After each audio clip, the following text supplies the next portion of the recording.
So good morning, everyone. My name is Mark Hand. I'm the Group Business Development Director for Mobility Ways. If you have joined us to see the Strategic Workforce Mobility webinar, you're in the right place.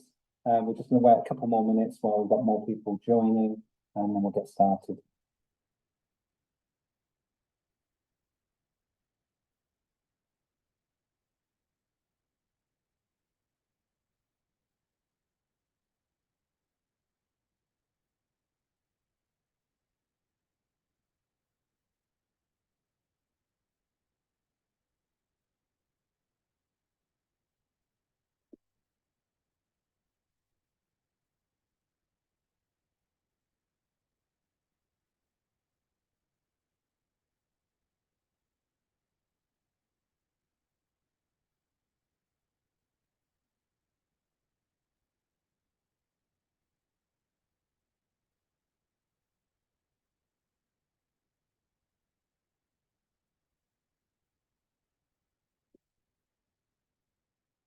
Okay, I'm just going to give it one more minute, and then we'll get going.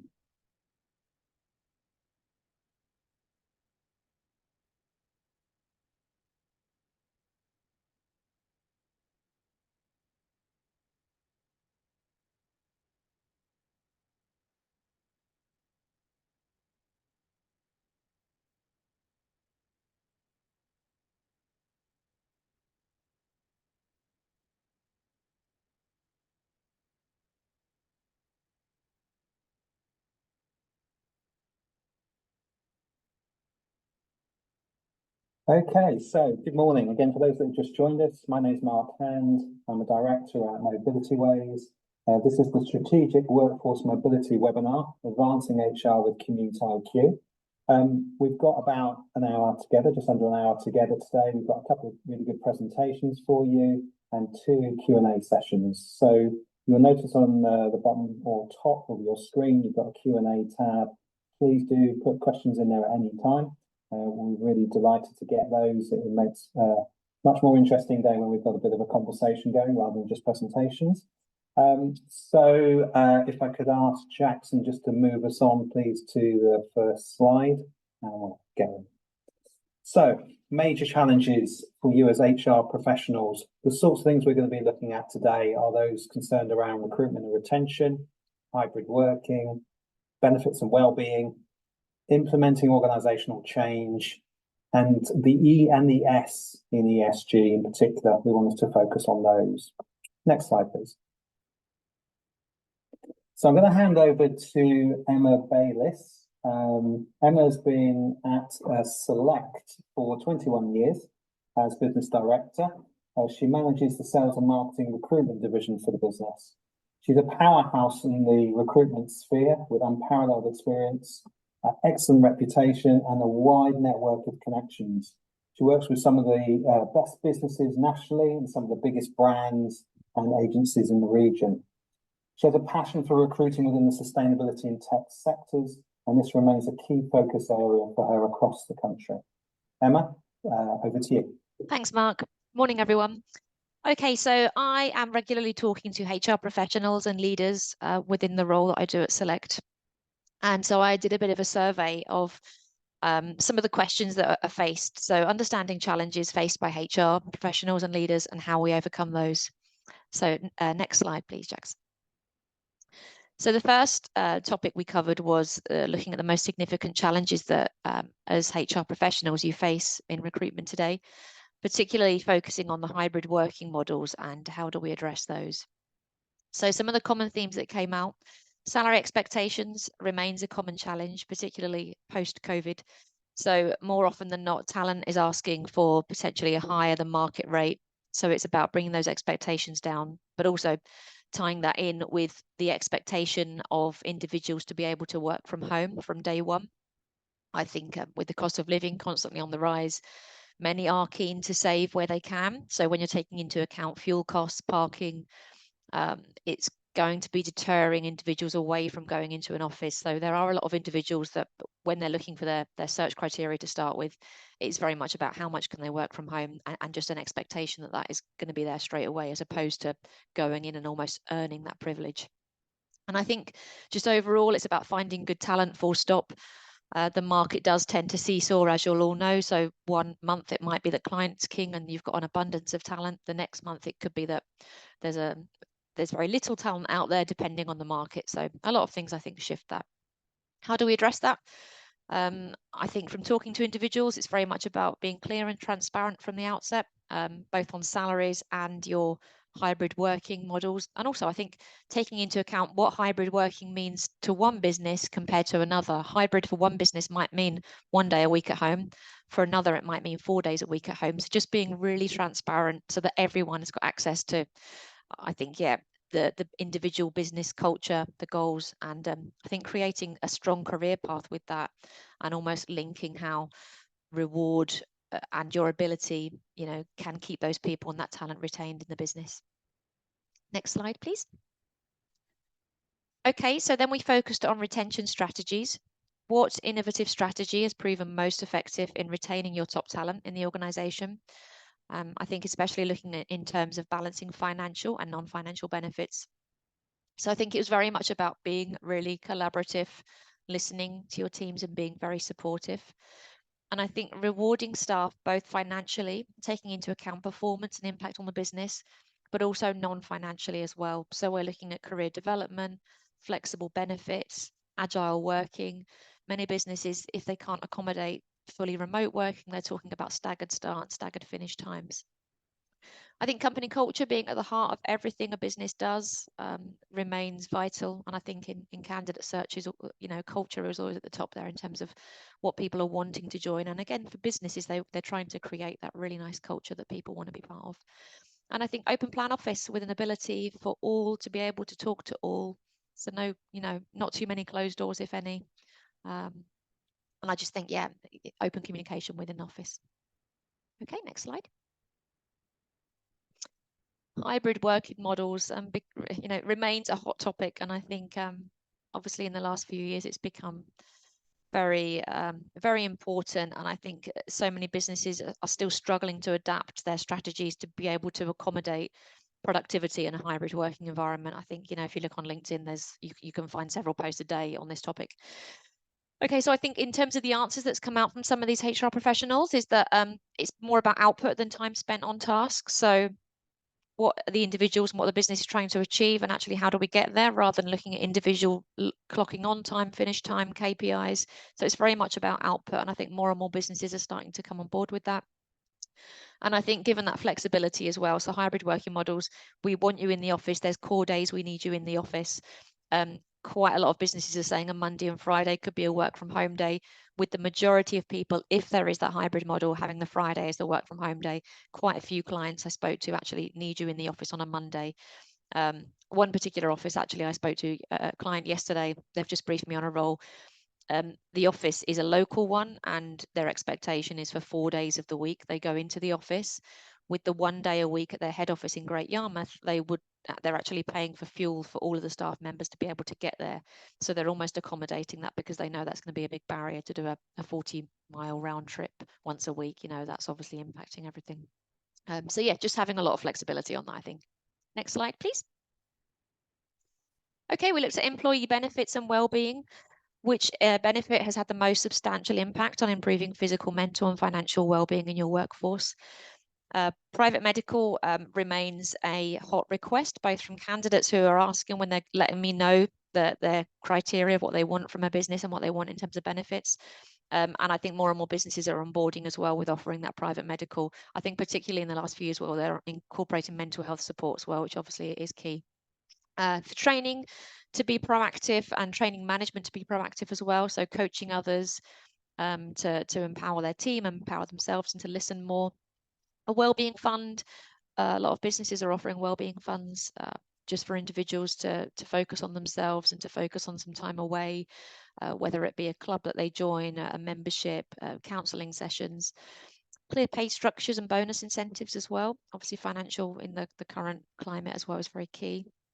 Another business suggested that they do their one-to-ones on a walking basis, so they'll get their members of the team out of the office, enabling their mental health as well and supporting that. And I think, more and more are actually saying that they need to provide support with accessibility. So, I'm seeing on the benefits list, quite a few clients will ask me for a 6-monthly or a 12-monthly review. Are they offering all the benefits they should be? What else is out there? Who's offering what? And there's more and more now that are offering salary sacrifice schemes for EV, cycle to work schemes.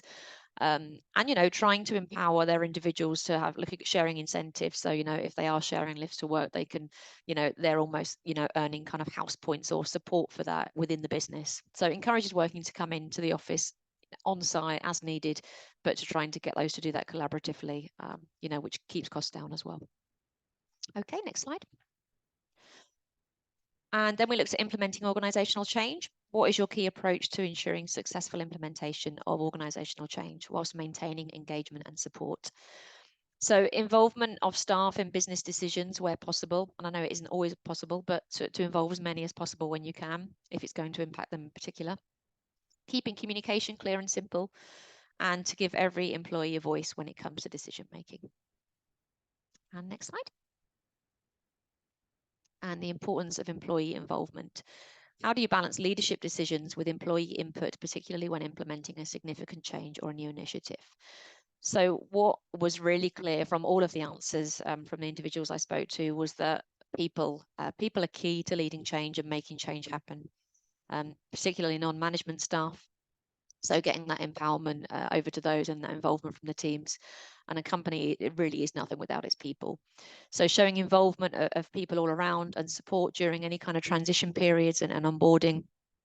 Clear and timely explanations, communicated well, strong leadership throughout. So just being very open and honest. And I think empowering individuals to make decisions on new initiatives. So, okay, they want more and more people to come in together, empower the individuals to make the decisions on those themselves rather than waiting to be told this is what you should be doing. So just really giving the individual employees, that empowerment to make a decision.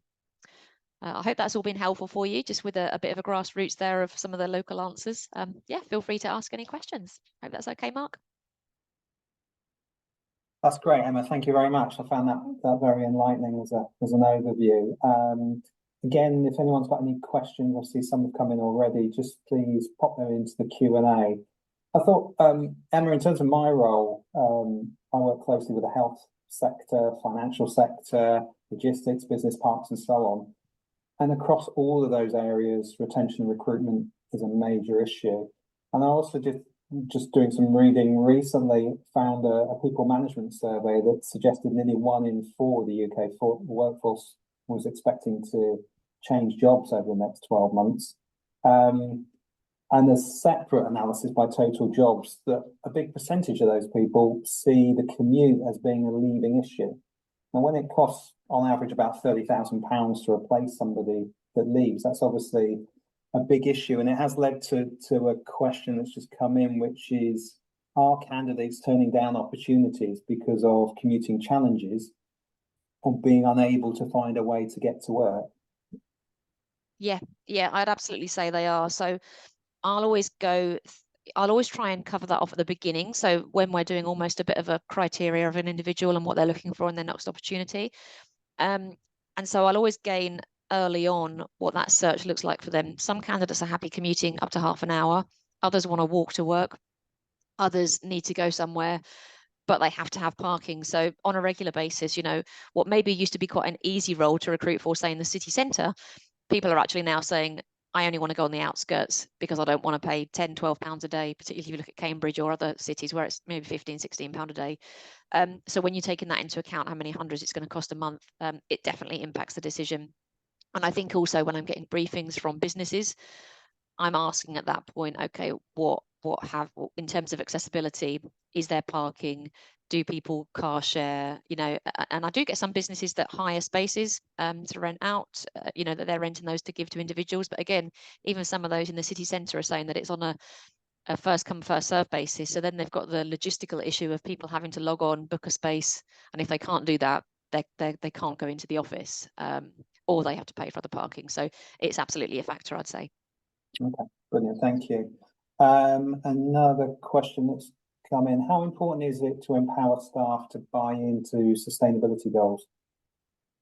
I think it's really important. And I think there's there's not enough empowerment given. So I think individuals are almost waiting to be told or waiting to be asked that you can take this on yourself, but in fact nobody needs to tell them that they should be doing it. It's like, actually, you're the employee there, you're the individual, you can make a change, you can cut your commute cost, you can reduce your travel time. So I think it's very important, but I don't think there's enough being done. I don't think there's enough people that are being given that empowerment to do it.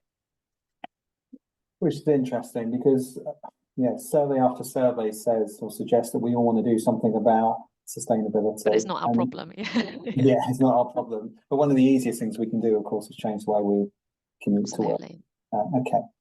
Is there any variation that you see between blue collar and white collar workers? Yeah, I think so. I mean, at Select, we have, I'm one of a bigger business. So a big part of our division is our industrial. So we have a lot of factory workers going out. And I think a lot of the time, because there's multiples going out to these sites, that as recruiters, we're often putting a coach on for those individuals to be able to get there. And if that coach wasn't provided, they wouldn't be able to get to work. So if there was a problem, that coach broke down, that's what, 30, 40 workers that can't get in that day, and it's going to have a whole knock-on effect. So I think, yeah, actually, when it comes to on-site workers, and they haven't got that option to be hybrid or flexible, I think absolutely there is a variation there, and I think it's about getting those businesses on board. The white collar workers obviously more of a individual basis, and everyone almost needs to be empowered themselves. But certainly for those the factory workers and the floor workers, the engineers that need to go out there together, I think, yeah, if we weren't enabling the businesses to be able to do that and the individuals to get there, then it would cause a big knock-on effect. Yeah, interesting. I mean, we did a major piece of work for one of our clients, logistics park in the Midlands, and really it was an assessment through postcode analysis of what options people had to actually get to site. And cutting a long story short, we found only 1 in 10 had a viable public transport option, and this was a park for 10,000 people. Wow. So what we managed to do was actually to demonstrate to transport operators that they should be putting services on that are aligned to shifts. When that actually happened, a new service went in. The next time one of those key occupiers went out to the market to recruit, they saw applicants increase by 515%. Wow, brilliant. So in my view, and hopefully this is answering the question, in terms of blue collar, really important that we use this sort of data-based approach to make sure we've got the right services, and therefore we are empowering those individuals to be more sustainable. Yeah, absolutely. Okay, I think I've got one more question for now. To what degree, from your knowledge, do people leave a place of work primarily because they really can't handle the commute? I would say it's definitely a percentage there. Because again, I'll always factor in, why are you looking to leave your current role? Is it challenge? Is it logistics? Is it, something else? And I think a lot of the time, the commute, particularly with the cost of living, I think there's more and more people now looking for a smaller commute, absolutely. And I think a lot of the time, even parking being provided isn't enough to encourage people, if their office particularly is either out in the countryside or difficult to get to. And I think, again, the challenges that we have with local transportation and buses, with those again being cut, I'm seeing more and more people that are living in some of the outside villages, and they are, there's 2-3 buses a day not turning up, and it's impacting their work. So yeah, I'd absolutely say it's a factor. Okay, brilliant. Fantastic. Well, thank you for the questions so far. Thank you, Emma, very much. I know you're going to come back and join us for the next Q&A after Gemma's done her presentation. Please do keep asking those questions. Just use the Q&A tab as we go along. So if we could just move on to the next slide, please. So my colleague Gemma, who's an account manager here at Mobility Ways, is shortly going to take you through this new piece of software that we've created called CommuteIQ.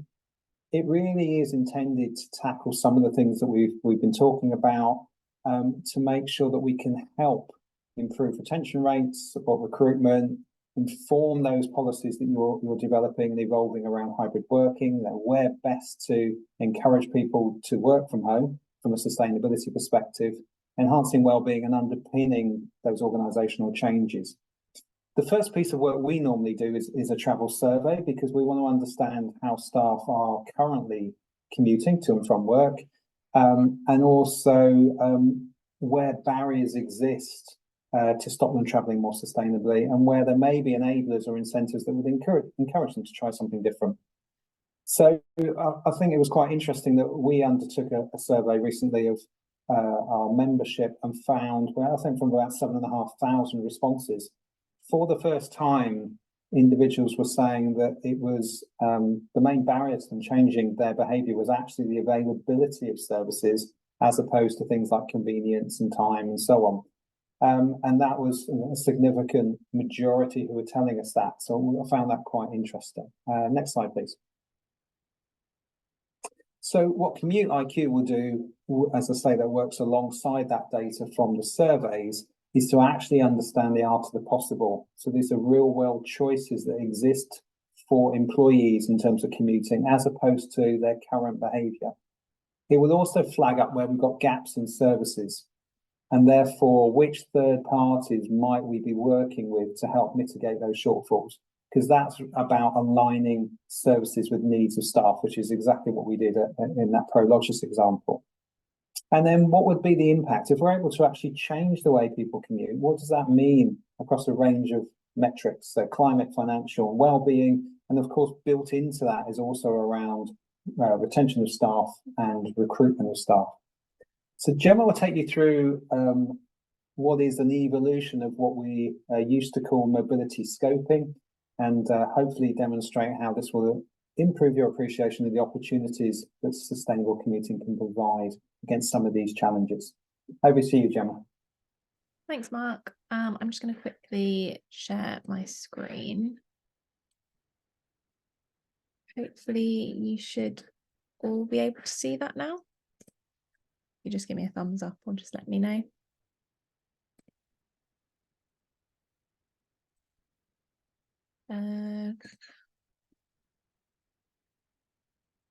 I'm assuming everyone can see that. You're all good, Gemma. All good. All good? Brilliant. Thanks, Mark. Great. So yeah, thanks, Mark, for the introduction. Good morning, everyone. So as Mark sort of mentioned, we have the brand new CommuteIQ app, which is a new and improved version of our scoping reports, but it's much more user-friendly and interactive platform, which you can use to gain visibility of your data and also analyse your staff's commuting potential and options to get to work. So for the sake of this demo, I'll just be using some dummy data for employees based at Heathrow Airport whose shift time starts at 8 AM.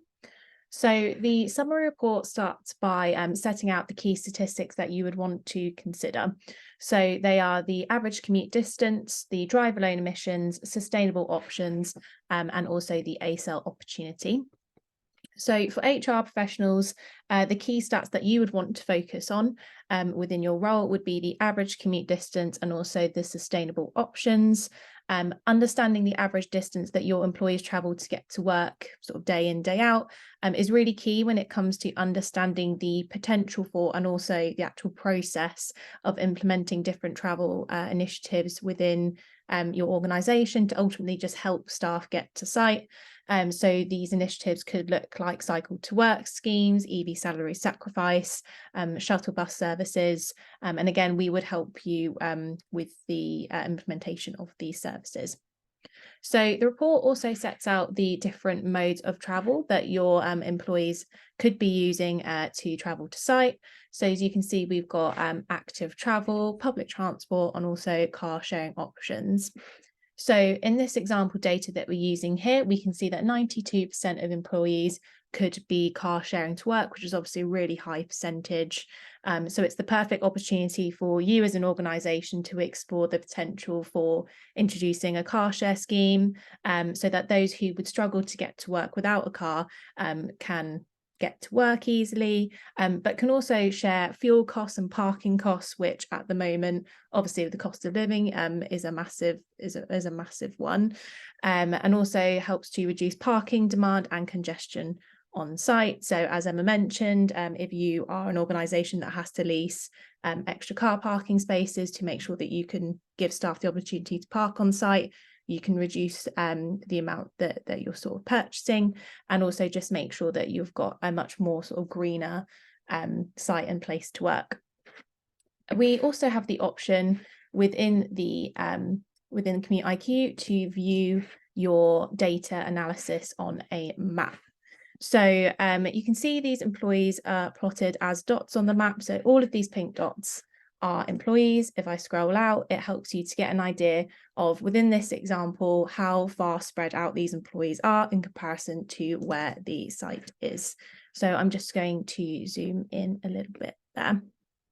So if we move over to the car share filter, so also worth mentioning within this map that you can flip between public transport, active travel, car share, all the different modes available. I'm just going to stick with our car share example for now.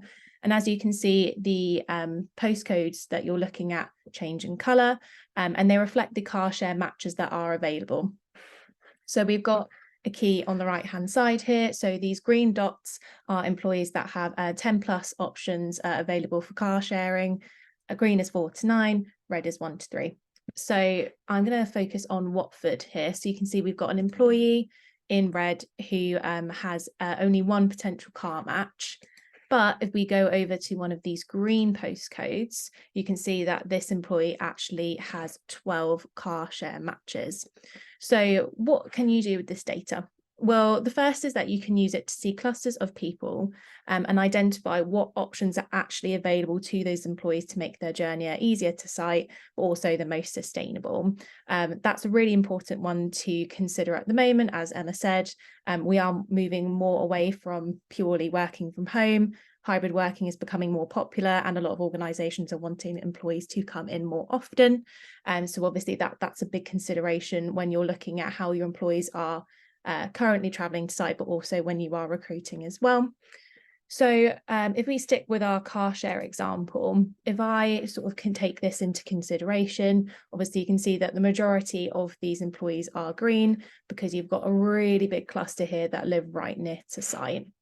If I move that over to the public transport comparison filter, you can see that about a third of employees actually change over to red, which means that they're outside the 2x driving factor.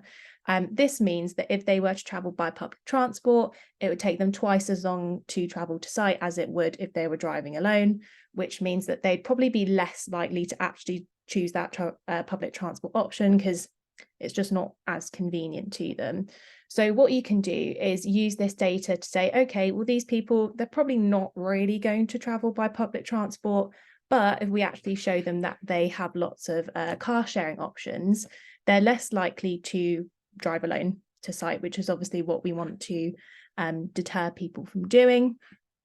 You can also sort of use this map as a way to sort of target your recruitment a bit more. So you can look at existing clusters of employees, which enables you to understand which locations you should focus on when it comes to recruitment. So you could even include this information in your job ad. So say we have, a car share platform, we have a shuttle bus service, we work with multiple different public transport providers, just to give prospective recruits confidence that they can actually get to site, especially if they don't drive themselves, which, as Emma said, is a massive consideration for people at the moment. So if I just go back to the report quickly, I'm just going to show you another section that I think would be really relevant for you for HR. So we're going to look at sustainable travel modes again, which just helps you to understand how many travel modes are actually available to your employees, which are also sustainable. So in this example, we've got 96% of staff have at least one sustainable travel mode available to them, which again is super high. You can see the majority of the journeys that are available are through car sharing, but you've also got over 2,000 public transport journeys that are available. So lots of different options for people to get to site. We've also got the active travel section here, which just sets out what the potential is for people to actively travel. So in this example, we can see only about 1% of employees would actually be able to walk to site. But if we look at the cycling options, 22%, which is about 735 employees, would be able to cycle. That again would influence having another look at initiatives internally. So 735 people is quite a bit.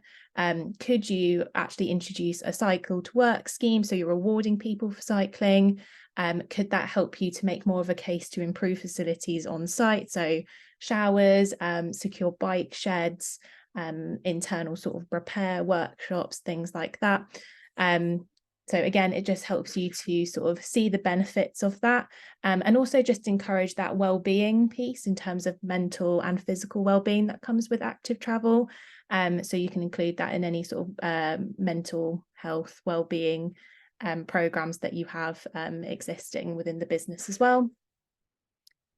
Alongside that, we also have the active travel alternatives section. So if you do have quite a big percentage of your workforce that do like to walk or cycle to work in the summer and spring months, but actually they don't really want to do that in the autumn and winter when the weather does tend to turn and it gets quite miserable, you can ultimately empower those employees to say, okay, well, car sharing is an option that you can sort of select, or public transport. Again, it just helps those employees to consider other options other than just going back to driving alone, which is quite common for those who go from active travel in the summer to other options in the winter.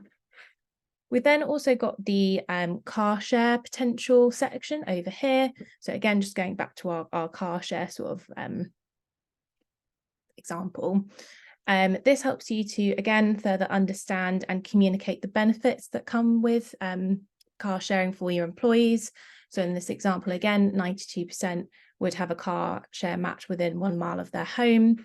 You can see that if your employees were to collectively car share and sort of reach their potential, altogether they could save over £1 million per year, which obviously is a massive saving, and that would equate to about £400 per employee per year. So again, sort of looking at that cost of living issue at the moment, what can you do extra to help your employees save that money? Car sharing is a really good way to do that. And then finally, we do have a couple of sections that look over sort of your like overall commuting emissions and what you're doing to save there. I'll just stick to ACEL opportunity just for this example. But here we have the ACEL opportunity, which is quite good PR piece, if you will. It helps to show that, you're taking steps to become really sustainable and green. You're considering your commuting as part of this. So this is a great one to target, sort of recruit employees who are a lot more sustainably minded and green, who will look at your credentials when it comes to your sustainability initiatives and your environmental initiatives. So it's just another one to consider and always helpful to have an overview of. So that's just a really quick top level look at CommuteIQ. Obviously, if you would like a more in-depth demo, please do let us know. We also have a CommuteIQ demo video on our YouTube channel, so feel free to check that out. But ultimately, CommuteIQ empowers you to have those conversations about implementation of schemes because it gives you the data to back those conversations, which is great when you're sort of asking your estates and facilities teams to sort of break the mold, essentially. So that is CommuteIQ. Gemma, thank you very much indeed. I hope that was useful for people. We've had some questions in, but obviously we're going to go on to Q&A, and I wanted to welcome Emma back for that discussion, and also welcome Mel Horton, who's going to join us for the Q&A session. So Mel's a partner at James and Carmichael Consulting, change management specialist. She works with corporate clients to help them assure successful change by putting people at the heart of their thinking and engagement plans. Mel also launched a very successful Mobility Ways lift share program at Johnson & Johnson. So welcome to the session, Mel. Thank you for joining us. So some questions have come in. I'm going to just start with one around the specific data, but I think I can pick this up straight away. So some challenges around the fact you can't actually cycle to London Heathrow through terminals 1 to 3 through the tunnel, and actually it's pretty poor for 4 and 5. Just a reminder that this was dummy data that Gemma was showing. If we actually ran this exercise for employees at Heathrow, that's exactly what it would show. that actually they don't have that sort of access.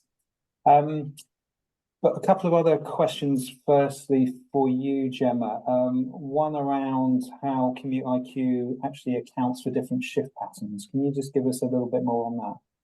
Yeah, so CommuteIQ fully sort of takes into account different shift patterns, because obviously that will affect the public transport options that are available. And if you've got night shifts, then understandably you probably wouldn't really want to be cycling in the dead of night.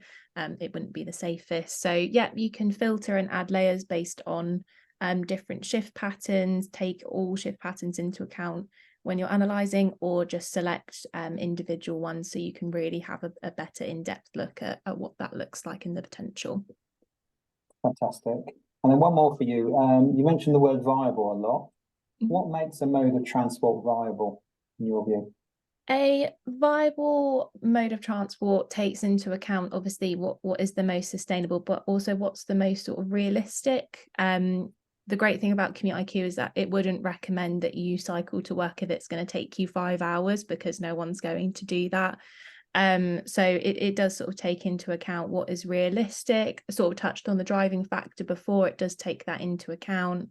And it just makes sure that we're still presenting sustainable travel options that would be the most beneficial, but that is also, you know, an actual good mode to use, and that wouldn't cause the employee too much disruption.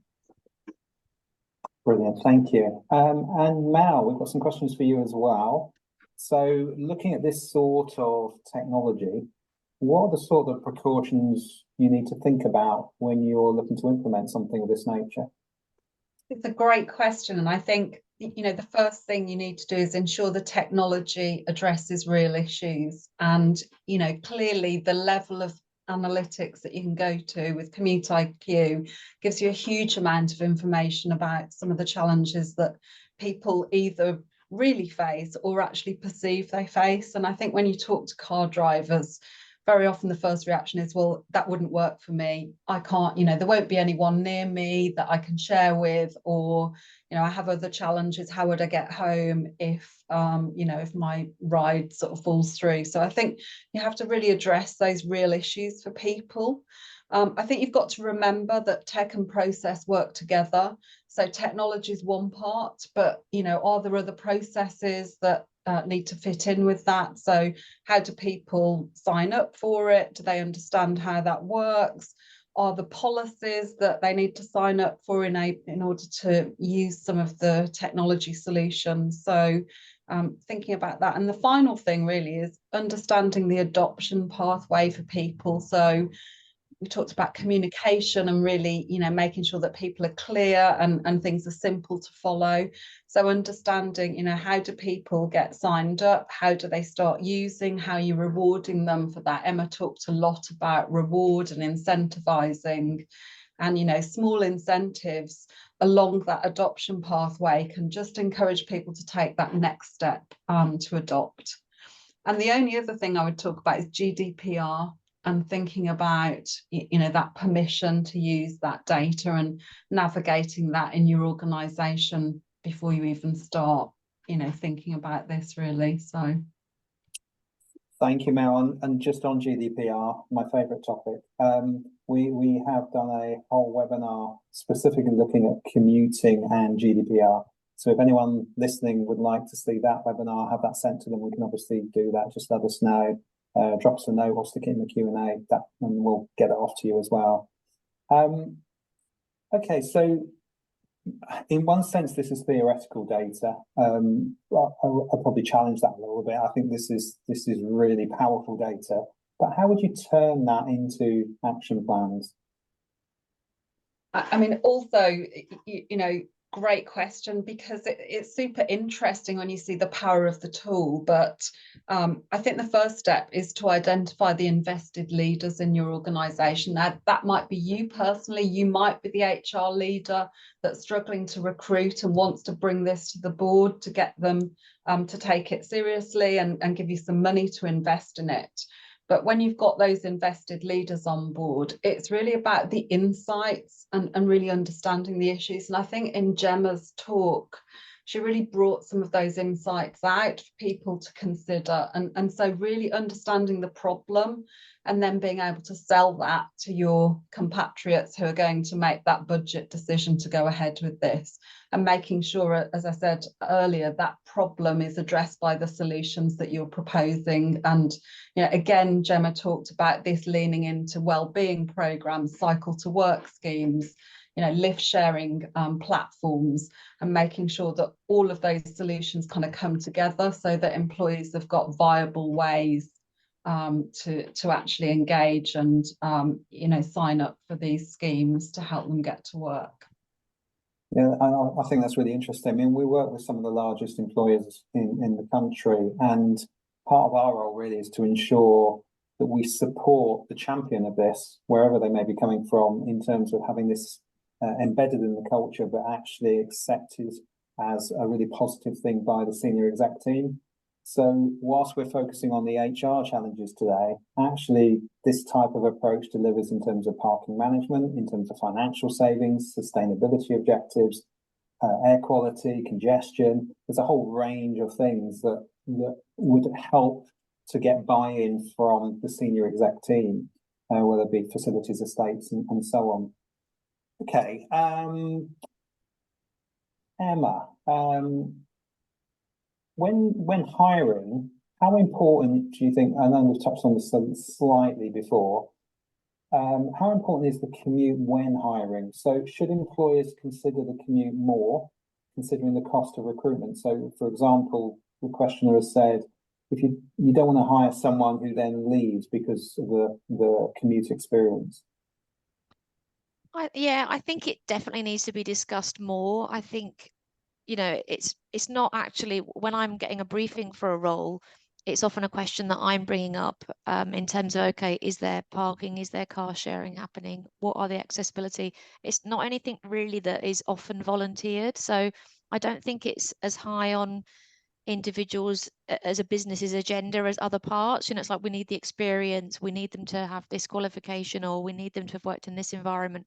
But I think it's probably not as high, it's not up there as much as it probably should be, in my opinion. And it's always something I ask. So I think it's becoming more and more something that is covered off, but unless I'm asking it, it's often not on the agenda. Okay. And so back to you, Mel. I'm just juggling these questions a little bit. To what level do you think ESG is important when implementing new tech and achieving buy-in from employees? Yeah, so I think environmental, social and governance initiatives are becoming more prominent in organisations, and they're also things that employees actually care about.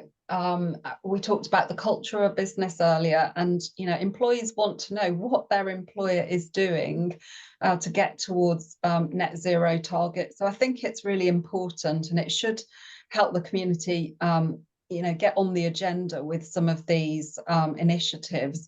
And particularly, of course, in the world of commuting, we're thinking about scope 3 emissions and measuring the impact of employee commuting within that, but also well-being and exercise and healthy ways to get into work. So it's very relevant. I think on the decision-making side, it should help companies access spend budget. Certainly in some of the industries that I work with, government contracts are now targeting sustainability results, and the NHS, for example, is looking at making companies declare their plans for getting to net zero and awarding contracts over 5 million, I think, on the basis of what activity is going on in the organisation. I think that will accelerate. So, employees are looking at that too. Of course, contracts create jobs, and employees have got their role to play in that, certainly in their journey to work, as well as the activities that they do in the workplace. So I think it's really important, and will become more so as we go forward. Brilliant, thank you. Okay, I've got one last question, which I think we've given one example, but it says, where has this sort of approach helped before in terms of recruitment I mentioned the Prologis example recently. Another one I can remember is Cardo, a project we did with them, helping them recruit 1,500 people that they needed in an area where they'd actually used up essentially the local labour force. And yet, in a town about 12 miles away, they had the largest pool of unemployed people in the county who couldn't access the site.